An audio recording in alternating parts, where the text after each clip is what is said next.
ஆனால் ஏசப்பா இன்னைக்கு சொல்கிறாங்க, என் வார்த்தையை தீவிரமாய் நிறைவேற்றுவேன். தீவிரமாய், சீக்கிரத்தில் அவருடைய வார்த்தை, வாக்குத்தத்தங்கள், தரிசனங்கள், உங்கள் மேலே சொல்லப்பட்ட தீர்க்க தரிசன வார்த்தைகள், பல வருஷத்துக்கு முன்பாக நீங்கள் டைரியில் எழுதி வைத்த அந்த வார்த்தைகள், ஏசப்பா என்னோடு இதை பேசினாங்க அப்படின்னு வருடங்கள் கழிந்திருக்கலாம். ஆனால் அந்த வார்த்தை ஜீவனுள்ள வார்த்தை, உண்மையுள்ள வார்த்தை. அவர் வார்த்தையை நிறைவேற்றுகிறவர்.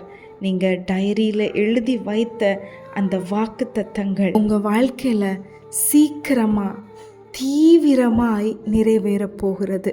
சில கொண்டாட்டங்களை உங்கள் கண்கள் பார்க்க போகிறது, உங்கள் காதுகள் கேட்க போகிறது.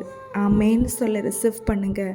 கர்த்தர் எனக்கு தந்த வார்த்தைகளை என் அப்பா எனக்கு நிறைவேற்றுவாங்க அப்படின்னு விசுவாசத்தோடு சொல்லுங்க. சீக்கிரத்தில் நம்ம பார்க்க போகிறோம். Amen. Have a blessed day. God bless you.